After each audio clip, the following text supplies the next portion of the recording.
여러분 안녕하세요. 지금 경제적으로 굉장히 어려운 부분이 많이 지속되고 있습니다. 그래서 많은 분들이 걱정을 하시고 저한테도 상담할 때 많이 물어보시고 언제쯤 좋아지냐, 또 부동산은 언제쯤 매매가 되겠는가 이런 부분을 많이 문의도 하시고 하시는데, 일단 제가 봤을 때는 제가 2, 3년 전부터 다른 분들과 좀 다르게 경신님 3년간은 굉장히 힘들 수 있다 말씀드렸습니다. 그렇지만 지금에 와서 그게 계속 올해 들어서 심각하게 지금 불거지고 있기 때문에 많은 분들이 걱정하실 텐데, 뭐 유튜브라든지 아니면 뉴스 언론을 봐도 굉장히 앞으로 더 심각해지고, 심지어 뭐 IMF가 온다 이렇게 말씀하시는 분도 있고요, 퍼펙트 스톰이 온다 이렇게 말씀하시는데, 일단 저도 뭐 당분간은 지속되겠지만 그렇게까지 우리나라가 과거 IMF 때처럼 힘들고 경제에 심각한 위기가 오지 않는다, 저는 좀 다르게 봅니다.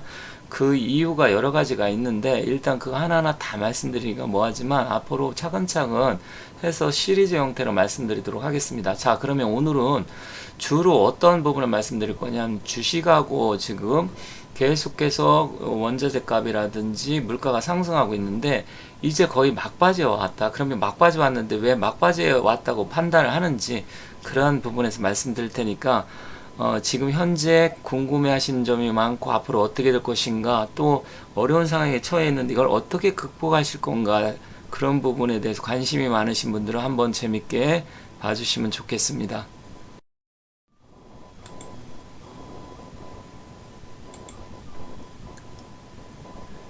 여기는 유튜브를 제가 뭐 광고하려고 하는 건 아닙니다. 경제 위기를 치면 여기 보면 뭐 전 세계 경제 덮친 퍼펙트 스톰 이제 시작이다.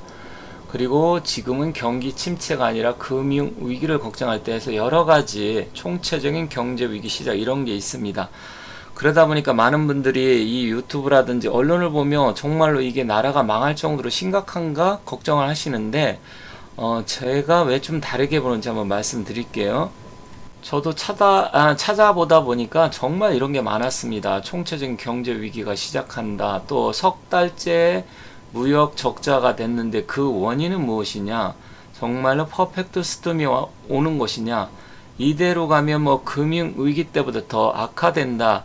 제목만 보고 내용만 들어보면 굉장히 정말 이제 끝났구나, 앞으로 우리나라가 과거 일본처럼 완전히 경기 침체로 들어갈 수도 있겠구나 이렇게 생각하실 수 있는데, 제가 다르게 보는 이유를 말씀드릴게요. 조금 오늘은 몇 가지 자료를 들어서 말씀을 드릴 테니까 그러다 보면 약간 지루해 하실 수도 있어요. 하지만 지금 여러분들이 궁금해 하시는 분들이 많기 때문에 제가 말씀드린 게 물론 100%다 그렇게 된다 이 얘기는 아닙니다. 하지만 제가 다른 시각으로 보는 이유를 말씀드릴 테니까 한번 보시고 제 생각이 맞다, 왠지 맞는 것 같다 하시면 조금 그런 부분을 참고해서 안심을 하시고, 그렇다 그러면 앞으로 어떻게 내가 이러한 부분을 극복하고 헤쳐나갈 건지 그런 부분에 관심을 갖고 여러분들이 신경을 쓰셔서 헤쳐나가시면 되겠습니다.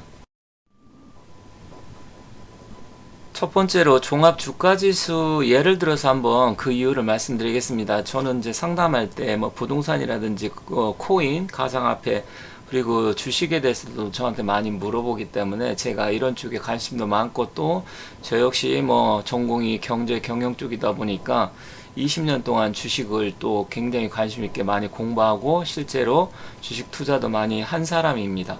자, 2008년도 금융 위기 때 한번 보도록 할게요. 2008년도 금융 위기 때 보면 그때가 지수가 약 2100이었습니다. 그러다가 금융 위기가 오면서 아래 하단에 보면 2009년도에서 약 1년 2, 3개월 만에 대략 한 850까지 떨어졌습니다. 그래서 1년 조금 넘도록 주가가 무려 140% 이상 그때 하락을 했습니다. 그렇지만 이때 우리나라가 그래도 다른 나라에 비해서 이 금융 위기를 상당히 잘 극복을 하고, 약간의 한 1년여는 힘든 부분이 있었지만 아주 심각하게 경제가 폭망했다든지 IMF가 왔다든지 망하지 않았습니다.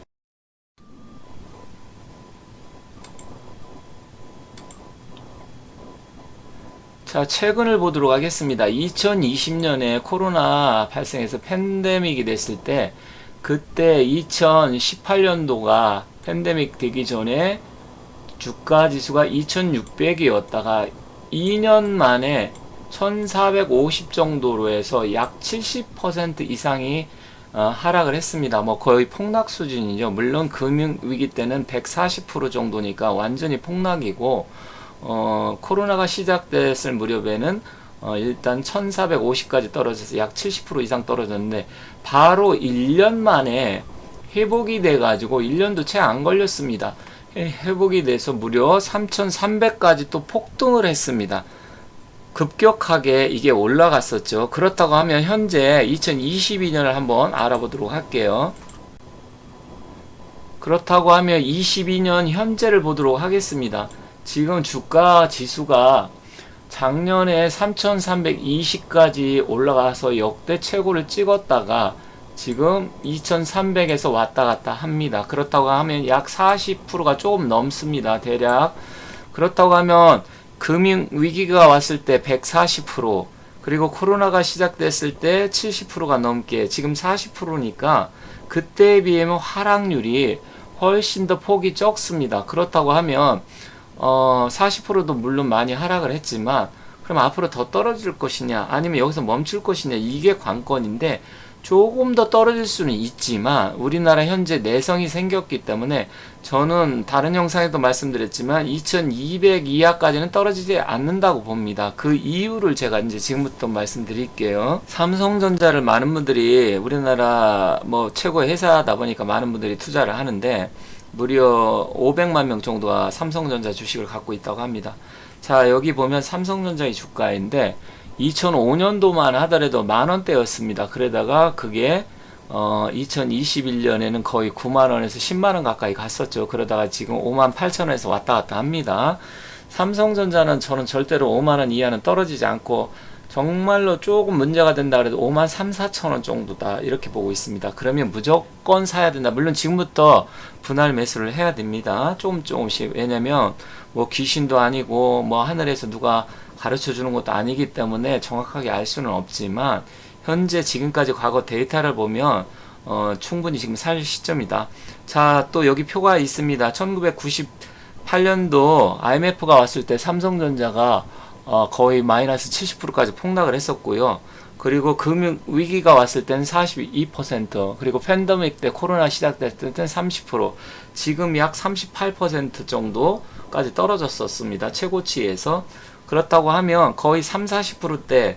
그러면 과거에 물론 우리나라가 IMF 때 같은 경우는 뭐 워낙 국가 부도 위기였기 때문에 그때 70% 폭락을 했는데, 그 이후에는 40% 정도까지는 했지만 40% 이상 50% 60% 떨어진 적이 없습니다. 지금 40% 가까이 왔잖아요. 그렇다고 하면 과거 데이터를 놓고 봤을 때 삼성전자는 이제 살 때다, 팔 때가 아닙니다.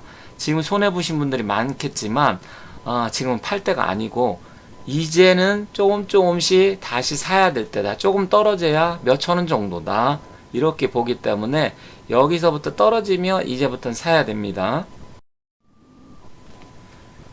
그러면 앞으로 경제가 어떻게 될 것인가? 저는 뭐 다른 영상에도 말씀드렸지만 내년 상반기 정도까지는 어려울 수 있습니다. 하지만 하반기부터 정도는 좀 좋아진다, 저는 이렇게 보고 있고요.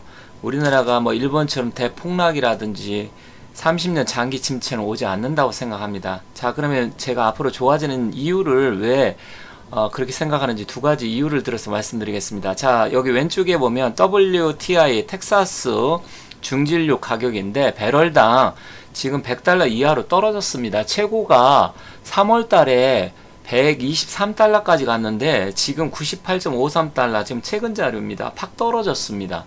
그렇다고 보면 유가가 앞으로 더 떨어진다. 그러면 물가 인상도, 인플레이션도, 원자재 가격도 떨어진다. 그러면 인플레이션이 이제 진정이 되겠죠. 그리고 오른쪽에 금 지수를 보면 이건 1g당입니다. 역시 3월 달에 1g당 거의 8만원까지 가까이 갔다가 지금 한 7만 3천원대로 확 떨어졌습니다. 그럼 금이라는 것은 안전자산이잖아요. 그럼 안전자산은 뭔 상황이 일어나고 경제 위기가 오면 금 쪽으로 몰리는데, 부자들은 이제 금을 샀다가 지금 팔고 있다라는 얘기입니다. 그리고 원유값도 이제 오를 만큼 올랐기 때문에 떨어진다 이 얘기입니다. 그러면 이건 뭐냐? 앞으로 경기 상황이 조금 안정세로 접어들 가능성이 높다라는 거예요. 지금 언론에서 나오는 건 현재 상황만 놓고 보니까 불안감을 조성시키고, 또 한 가지는 이거는 제 생각입니다. 뭐 다른 분과 생각이 다를 수 있어요. 지금 여기 보면 3월 달에 지금 그 석유값, 원유값도 엄청나게 비쌌었고, 또 3월 달에 금값도 이렇게 많이 올랐을 때, 그때는 문재인 정부 막바지였습니다. 그때는 어땠습니까? 언론에서 이 정도까지 심각하게 보도를 안 했어요. 그러다가 윤석열 씨가 대통령이 돼서, 윤석열 대통령이 된 이후부터는 언론에서 계속해서 좀 더 그때보다 훨씬 더 불안감을 조성시키는 차원인지는 모르겠지만, 지금 불안감 조성하면서 경제 폭망, 인플레이션, 고물가서부터 금리 인상, 아주 다방면으로 온갖 국민들이 불안할 수 있는 그런 얘기를 하고 있습니다. 그 중에서 하나가 바로 뒤에서 바로 말씀드릴 건데, 지금 무역 적자가 사상 최고를 기록했다. 저는 이건 크다고 보지 않아요. 뒤에서 그 이유를 말씀드릴게요. 끝까지 잘 시청해 주셨으면 좋겠습니다. 오늘 내용이 좀 길은데 중요한 내용이기 때문에 그렇습니다. 일단은 그러한 부분이 지금 언론이 계속해서 부스팅하면서 확대 재생산하고 있는 게 아닌가, 무슨 의도가 있는 게 아닌가, 저 개인적으로 이렇게 생각을 합니다. 자, 여기 내용을 언론 보도, 연합뉴스 보도 내용이 굉장히 중요한 내용이 있습니다. 이걸 잘 보셔야 됩니다. 상반기 무역 적자 103억 달러, 역대 최대, 6월 수출 증가 16개월 만에 한 자리, 이렇게 나와 있는데, 이 표면적인 무역 적자 103억 달러만 보면 안 됩니다. 그 내용을 봐야 하는데, 그 내용을 지금부터 말씀드릴 테니까 조금 지루하다 생각하지 마시고 한번 여러분이 잘 들어보시기 바라겠습니다. 자, 연합뉴스 보도 내용인데, 이건 뭐 사실 객관적인 사실이기 때문에 뭐 어떤 그 기자의 주관적인 건 들어가 있는 것 같지는 않습니다. 상반기 수출은 지난해 동기보다 15.6%가 증가했다고 합니다. 그래서 3,503억 달러, 수입은 26.2%가 늘어났습니다. 그래서 3,606억 달러 때문에 교역액은 20.7%가 증가를 했다. 그만큼 상반기가 우리나라가 여러가지 교역이라든 수출이 이게 안 된 게 아닙니다. 그래서 전체 무역 규모는 상반기에만 7,110억 달러인데, 근데 무역 수지 적자가 103억 달러다. 그러면 이 무역 수지 적자가 왜 일어났느냐? 최대가 중요한 게 아니라, 우리나라가 1996년 IMF 바로 전에 120억 달러 무역 적자를 했는데, 그때는 경제 규모가 지금보다도 훨씬 작았고요. 국민 소득도 10,000달러 정도 그 정도 뭐 밖에 안 됐기 때문에, 지금의 한 3분의 1 정도 수준밖에 안 됐기 때문에, 그때 당시는 125억 달러가 컸지만 지금 규모로 보면 100억 달러는 아무것도 아닙니다. 여기에도 중요한 내용이 있습니다. 지난해 하반기보다는 지금 상반기 실적이 훨씬 더 좋다. 우크라이나 전쟁이 일어나고 물가가 많이 올라가 금리가 인상됨에도 불구하고 우리나라는 상반기 동안 상당히 수출도 잘 됐고, 또 경기 상황이 일부 어려운 점은 있지만 나쁘지 않다. 그리고 품목별로 15대 품목 중 선박을 제외한 14대 품목이 증가를 했다. 반도체, 철강, 석유 제품, 바이오, 2차 전지 등 6개 품목은 역대 상반기 1위의 실적을 보였다. 그만큼 상반기가 어려운 상황이었지만 우리나라는 잘 돌아갔다는 얘기입니다. 그리고 농수산물 식품도 굉장히 지금 증가를 했고요. 선진 시장까지 아주 고르게 지금 잘 진행이 되고 있습니다. 여기에 아주 중요한 내용이 있습니다. 자, 가운데 보시면 특히 원유나 가스, 석탄 등 에너지 수입액은 지난해 상반기 대비 400억 달러 이상 증가한 879억 달러로 집계돼서 무역 적자의 핵심 요인으로 작용했다. 이 얘기는 뭐냐면, 우리나라가 지금 무역 적자를 기록한 거는 수출이라든지 경기 상황이 나빠서 무역 적자를 기록한 게 아니고, 우크라이나 전쟁 때문에 원유값이 상승을 하고, 특히 또 석탄 등 에너지 수입 때문에, 석탄은 문재인 정부에서 탈원전 정책을 하다 보니까 결국은 석탄을 가스를 많이 떼서 화력 발전을 할 수밖에 없었잖아요. 이건 정말 대단한 실책인데, 그로 인해서 이게 증가를 한 거고, 결국 이 에너지가 올해 상승을 안 했으면 우리나라가 무역 적자를 안 하고 작년 정도 만약에 그 정도만 유지만 했다고 하면 최소한 300억 달러, 250억 달러에서 300억 달러는 상반기에 흑자를 기록했다. 이 얘기입니다. 이 내용을 잘 보셔야 됩니다. 그러면 연간으로 따지면 역시 500억 달러 이상을 우리나라가 무역 흑자를 기록할 수 있었다. 이 얘기입니다. 이게 상반기이기 때문에. 자, 여기도 중요한 내용이 있습니다. 일단은 내용이 길기 때문에 제가 생략할 부분은 생략하고 말씀드리는데, 다른 이유는 화물연대 파업 그리고 생산 출하의 차질을 겪어서 자동차와 일반 기계는 2.7%, 11.7%로 각각 줄었다. 선박도 36% 줄었는데, 일단 선박은 지금 LNG 고고 부가가치 선으로 다시 수주가 엄청나게 들어오고 있고요. 그렇지만 동남아, 미국, 인도에 대한 수출이 역대 6월 최고치를 기록했다. 하지만 CIS는 아까 이제 우크라이나 전쟁이 일어나서 러시아라든지 우크라이나 쪽 이쪽은 감소세. 이건 전쟁이 끝나면 다시 원유값도 안정이 될 것이고 이쪽에 수출이 늘어난다는 얘기잖아요. 그렇기 때문에 이러한 부분 때문에 일시적으로 무역 적자를 기록한 것이기 때문에 걱정할 필요가 없다. 언론이라든지 아니면 유튜브에서 얘기하는 것처럼 뭐 100억 달러 정도 무역 적자가 일어났기 때문에 외환 위기가 오고 앞으로 퍼펙트 시스템이 온다. 이거는 절대로 아니다. 저는 이렇게 생각을 합니다. 추가적인 자료 한번 더 보도록 하겠습니다. 며칠 전 한국경제에서 나온 내용인데, 지금 100달러 아래로 WTI 서부 텍사스 원유가 지금 떨어지고 있죠. 최고치는 뭐 120달러 이상으로 올라갔었으니까. 하지만 지금 다시 떨어져서 제가 봤을 때는 올 하반기 가면 한 80달러 수준 이하로 떨어질 것 같습니다. 그렇다고 하면 더 이상 원유 가격 올라가 기름값이라든지 올라가지 않고 안정세로 접어들고 또 물가 상승률도 꺾인다. 그렇게 되면 사람들이 소비도 이제 어느 정도 늘어나겠죠. 물론 이 부동산 쪽은 조금 뭐 제가 다른 영상에서 말씀드렸지만 조금 더 시간이 필요합니다. 오늘은 지금 주가하고 그 다음에 인플레이션 관계된 원자재의 상승 때문에 그동안 인플레이션이 일어났는데 물가가 안정이 되고 주가도 지금 어느 정도 안정세로 접어든다. 이런 쪽에서 제가 지금 말씀드리고 있습니다.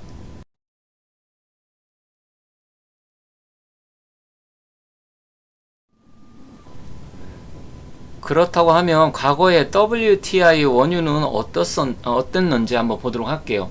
자, 여기서 보시면 이 표에 보면 2008년도 금융 위기가 왔을 때 그때는 원유값이 무려 130달러가 넘었었습니다. 지금 올해보다 더 비쌌었어요. 하지만 그때는 워낙 전 세계적으로 금융 위기가 오다 보니까 일시적으로 원유값이 올라가다 그 다음에 폭락을 했습니다. 바로 2009년도 들어와서 엄청나게 지금 폭락을 했죠. 그렇다고 하면 내년 정도 가면 다시 한 50달러 수준으로 폭락을 할 것이다. 그러면 올 하반기가 고비인데, 제가 보는 거는 어쨌든 내년 상반기까지는 좀 어려울 수 있다. 그렇지만 모든 것은 다 안정이 되고 하면 늦습니다. 그래서 여러분들이 과감하게 지금 물론 힘들고 어려운 상황이 있겠지만 여기서 냉정하게 판단을 하시고 과감하게 선택을 하실 분은 선택을 해서 배팅할 시점이 오면 배팅을 하셔야 된다. 저는 개인적으로 이렇게 생각을 합니다.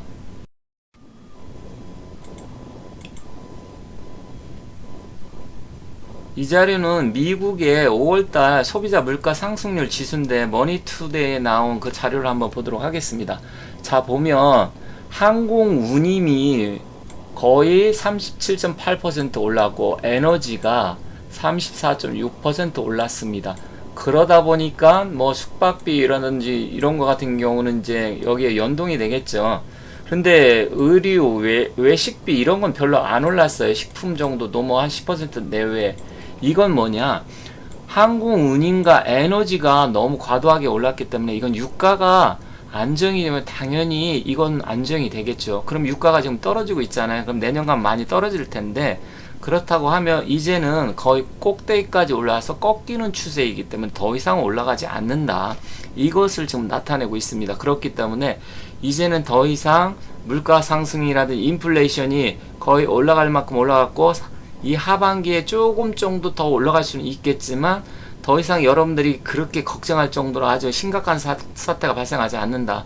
그리고 주식도 이제는 2200대를 기점으로 해서 더 이상 폭락하는 사태는 떨어지지는 않는다. 그 이유는 앞에서 말씀드렸지만 제가 봤을 때는 이제 주식을 그럼 무엇을 살 것이냐, 그런 종목에 관계된 거는 뭐 각자 여러분들이 판단하셔야 되겠지만 제가 기회가 있으면 그 부분도 말씀드리겠습니다. 그러면 부동산은 어떻게 될 것이냐?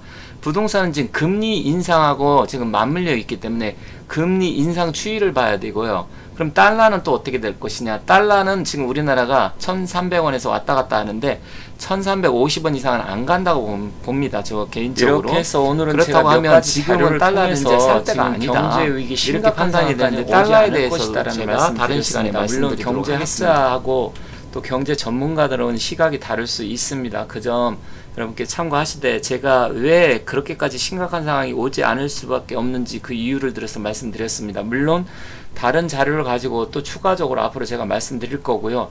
긴 내용을 시청해 주셔서 감사드리고 또 궁금해 하시는 상황들에 대해서 앞으로도 여러 가지 자료를 통해서 또 앞으로 미래가 어떻게 펼쳐질 건지 그러한 부분에 말씀드리도록 하겠습니다. 감사합니다.